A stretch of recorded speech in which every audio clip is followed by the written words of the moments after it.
Hello everyone, welcome back to my channel.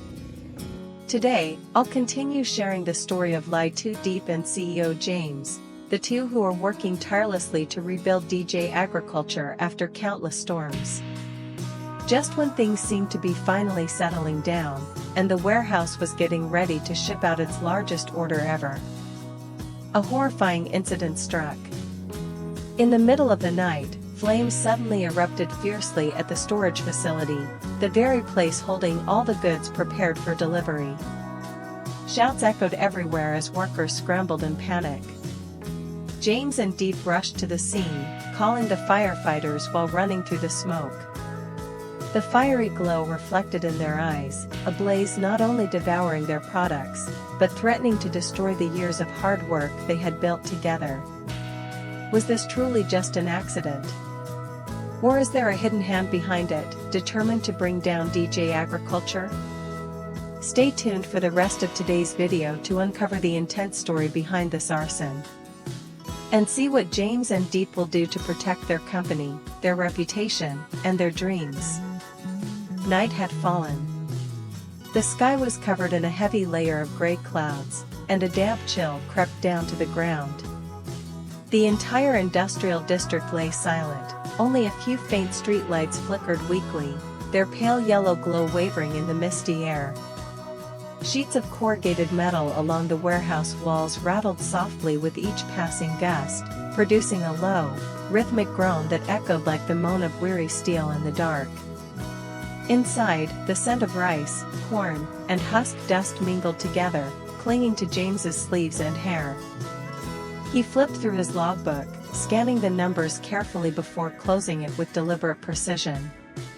His hands were stained, nails dusted with dry grain, yet he brushed them clean, a small, familiar gesture of a man used to meticulous, orderly work.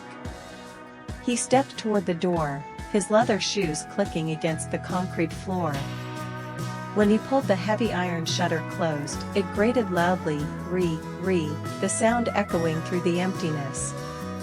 James paused for a moment, staring at the now shut door before leaning down to turn the key twice in the padlock. He tugged it once more, click, firm and final.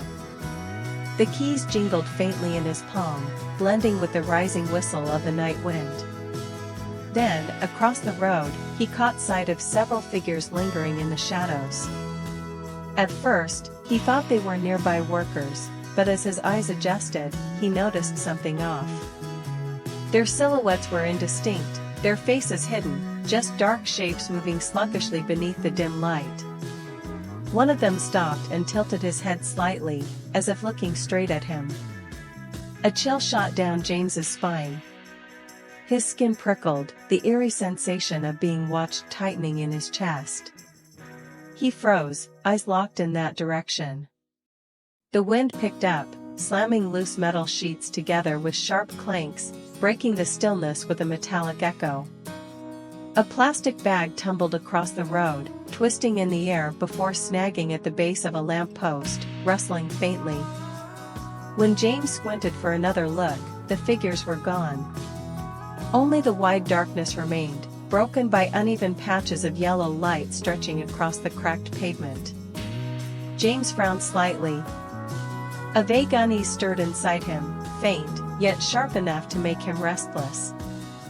He glanced around, shuttered houses, distant rumble of a truck fading down the road. No one there. No sign of anything unusual. Just that heavy, uncanny quiet again. He exhaled, pulling his collar up against the cold. Maybe I've just been working too much, he muttered to himself. A forced smile flickered across his face as he turned the key in his motorbike. The engine sputtered to life, its sharp growl slicing through the still night, like a sound meant to remind the world he was still awake.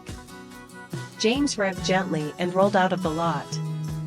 The red glow of his tail light stretched along the damp road, fading as he turned the corner. Behind him, the warehouse sank into darkness, the faint sign DJ Agriculture glowing weakly under the lone yellow lamp. The wind kept blowing, carrying with it the chill and the scent of dust, swirling around the empty space as if the place itself held something secret, silent, and unpredictable. Something James had yet to notice. That night, in the couple's small kitchen, dinner was simple, yet filled with warmth. The space was barely a few square meters wide, the walls faded with age, but under the soft yellow light, everything felt strangely cozy. On the old wooden table lay a few humble dishes, a steaming bowl of sweet leaf soup, a plate of golden fried eggs, and a small bowl of fish sauce glimmering red with chili and garlic, all lovingly prepared by Diep herself. The sound of the ladle tapping gently against bowls, the rhythm of rice being scooped, and the aroma of freshly cooked rice filled the room with the gentle peace of a quiet evening at home. Across from her, James listened as Diep talked about their day, her voice light as a breeze. "Today, little Nee learned to sing 'Our Family Loves Each Other,'" she said softly. The teacher said she sang the loudest in class, even clapped along to the beat. She smiled as she spoke, her eyes shimmering with the tender joy only a young mother knows. Her laughter was so pure it seemed to brighten the yellow lamp above, casting a gentle glow over her kind face, making the tiny kitchen feel even warmer. James nodded, smiling faintly. He picked up a piece of egg, chewing slowly, yet his gaze drifted somewhere distant. His chopsticks froze midair before quietly lowering to the table. He glanced toward the old wall clock, the minute hand inching forward, the ticking echoing in the stillness. Each tick seemed to pierce deeper into his chest, stirring the unease that had lingered since afternoon. Outside, the wind began to rise, rustling through dry branches that brushed against the window pane. A few drops of misty dew fell and streaked down the glass, leaving faint, breath-like traces. James peered through the window. The alley beyond lay in darkness, the lone street lamp at the end flickering faintly. And suddenly, those shadowy figures from near the warehouse flashed across his mind, vague, silent shapes that sent a shiver down his spine. He tried to convince himself it was nothing, maybe just some late-night passers-by, but the more he thought about it, the heavier his chest felt. His fingers tapped lightly on the table, an unconscious rhythm marking the beat of his quiet anxiety. Then he drew in a breath and said slowly, uneasily, "Maybe I should go check the warehouse. I saw some strangers hanging around earlier. I just can't shake the feeling." Diep, in the middle of pouring soup, froze. The spoon trembled in her hand, spilling broth over the rim. She looked up, her eyes mixed with surprise, worry, and a trace of fear. "It's late, James. You're going now? It's so dark. Why not wait until morning?" "I'm scared, what if something happens?" James shook his head gently. His voice was calm but firm. "I'll just take a quick look. Make sure the locks and the sacks outside are fine. I won't sleep otherwise." A short silence hung between them. Diep exhaled, still uneasy, but she knew her husband well. Once he decided something, he rarely changed his mind. "All right then, but please be careful. Go quickly and come back soon. Don't stay out too long, the night air's cold."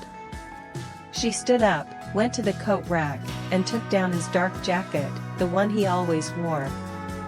Her hands moved softly as she fixed his collar, as if pouring all her quiet love and worry into that simple gesture. James smiled faintly, a small, gentle smile meant to reassure her. He picked up his keys and nodded. The door creaked open, letting in a gust of cold air that made the kitchen light sway slightly. He slipped on his helmet, wheeled the motorbike outside, and the engine sputtered, pock-pock, before roaring softly as he turned the throttle. Through the window, Diep stood motionless, a dish towel still clenched in her hands. She watched her husband disappear down the narrow alley, the red glow of his tail light stretching along the wall, then fading into the dark. The hum of the motorbike grew faint, merging with the whisper of the wind, and finally vanished.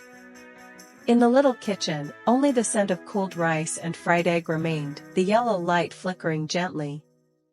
And in the heart of the young wife, a quiet, nameless fear began to spread. As if some instinct deep inside already knew, something wasn't right.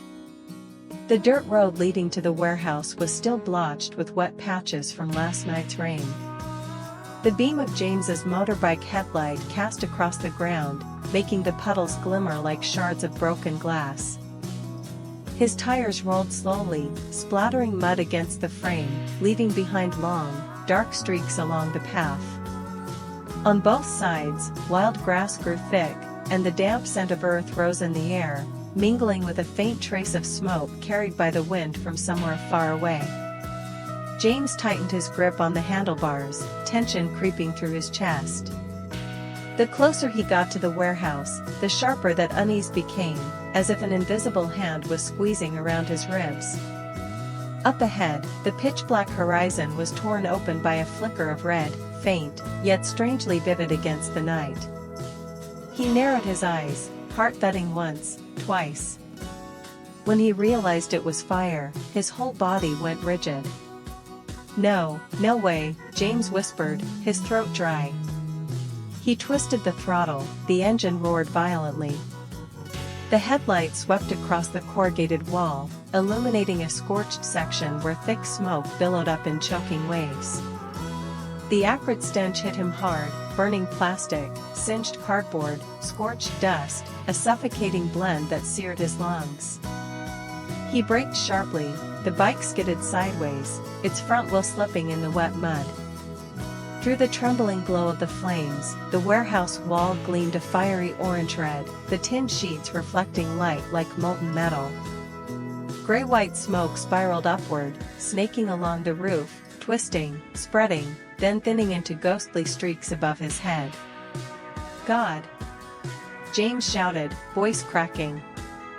Without a thought, he sprinted toward the main door, pulling his collar over his mouth, ducking low against the smoke.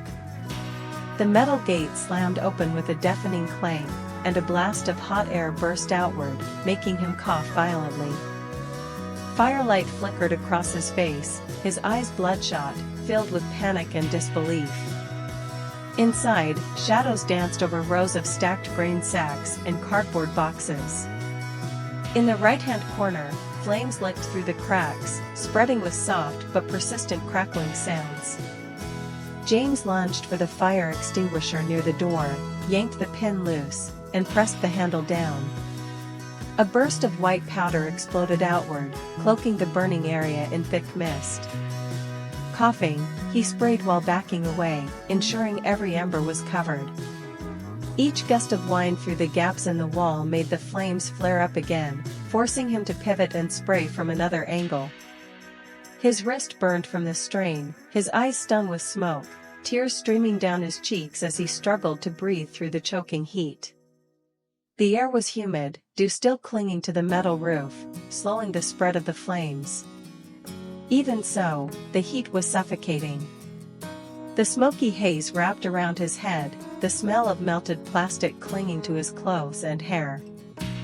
He switched hands, turned, and sprayed across the nearby corners to stop the fire from leaping further. The extinguisher hissed weakly, almost empty, but he held on, pressing the nozzle close to the floor until the last flicker died out.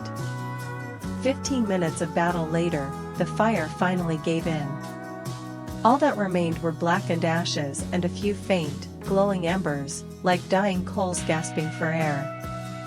James leaned against a metal beam, chest heaving, the heat radiating off his skin in waves. Sweat dripped from his forehead, mixing with the white extinguisher dust smeared across his arms. The warehouse was silent now, only the wind whistling through the roof cracks and the pounding of his heartbeat filled the air.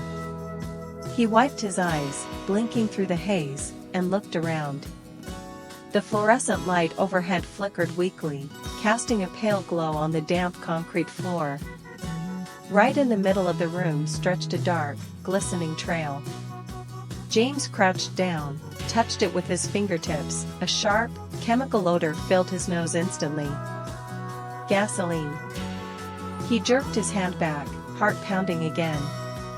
Leaning lower, he noticed footprints, wet, distinct, pressed into the floor.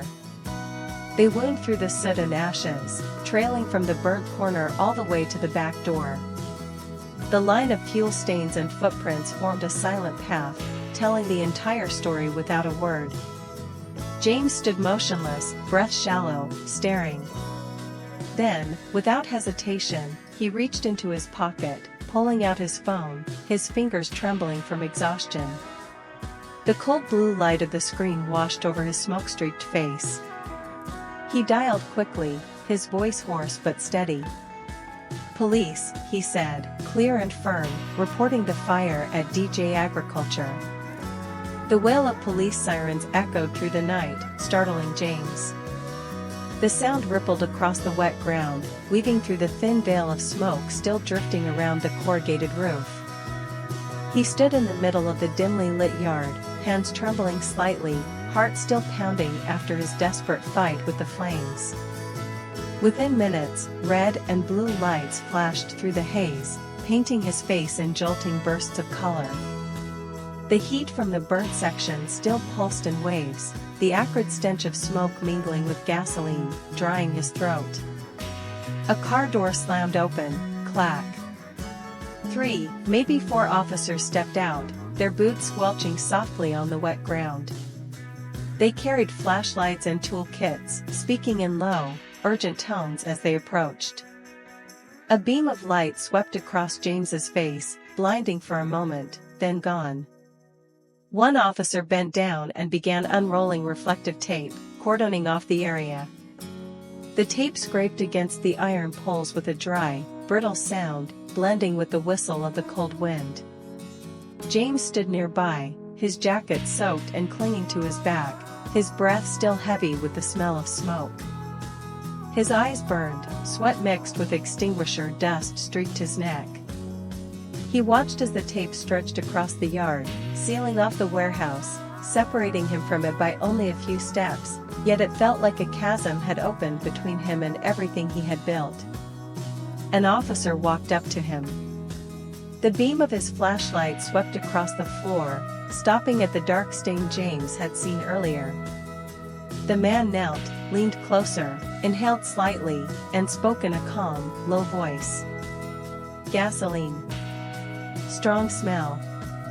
Someone poured it and lit it up. The rain must have kept it from spreading." A chill ran through James's body. His breath caught, fingers interlocking tightly until his knuckles went white. In the pale glow of the flashlight, thin smoke still curled around him, blurring his features, leaving only the redness of his eyes, heavy with exhaustion and fear. The officer stood, raising the light toward James. "Do you suspect anyone?" he asked, voice steady, cool, cutting through the night. James said nothing. The scratching of a pen against a notepad mingled with the whistling wind pushing through the broken metal sheets. He stared into the darkness behind the warehouse, where the flashing lights reflected off the wet ground.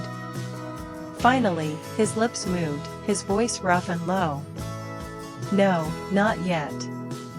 I can't think of anyone. But..."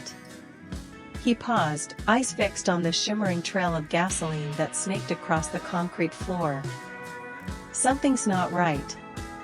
Someone, or something, is closing in on my company." The officer gave a slow nod, saying nothing more. He turned his flashlight away, its beam swept across James's wet shoes before fading into the thinning smoke. Behind them, the police lights kept flashing, casting James's shadow long across the ashy ground. A lone figure standing still in the cold night air. His breath thick with the lingering scent of gasoline and smoke that hadn't yet cooled. By the time James returned home, midnight had already passed. The cold wind after the rain swept through, shaking the droplets clinging to his hair and sending them sliding down the back of his collar. His motorbike came to a stop under the porch.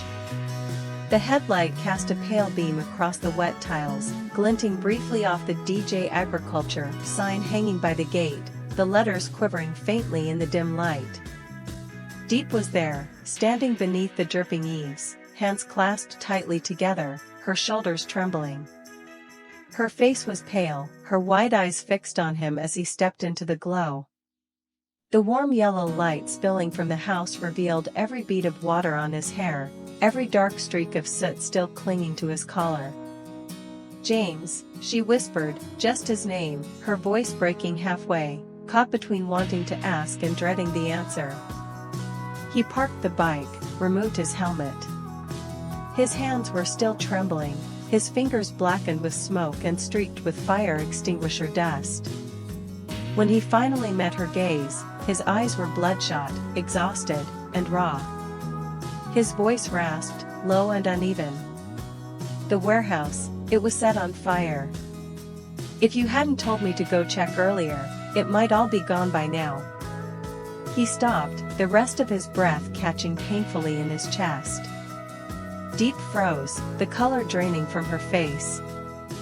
She stepped closer, her lips quivering, and took his hands in hers.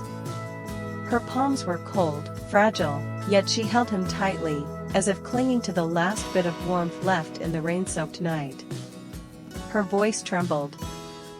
Who could do something like that?" James didn't answer right away. His eyes drifted past her shoulder, toward the darkness outside. Raindrops slid down the metal sign, and the dim streetlight made the words DJ Agriculture shimmer as if alive.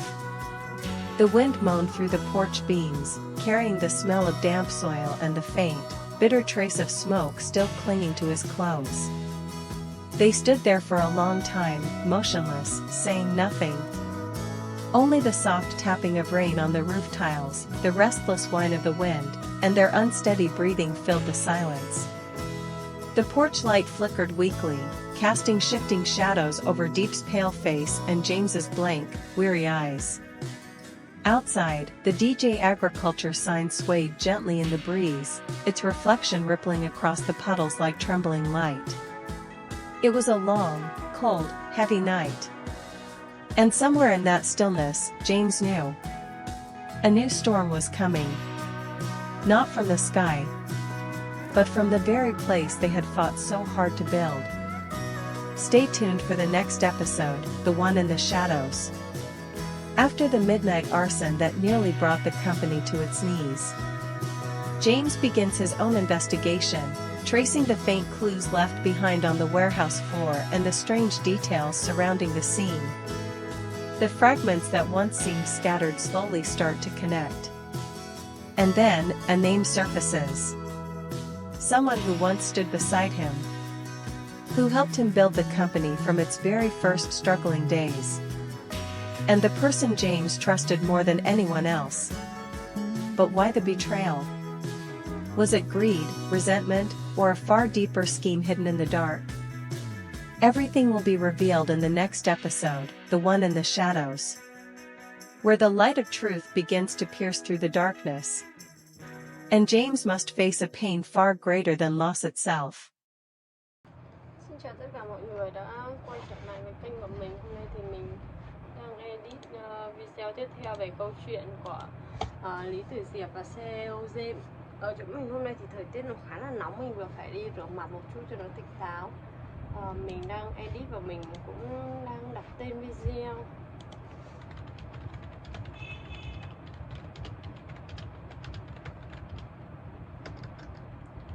Chưa biết là tên video kiểu gì cho hấp dẫn mọi người.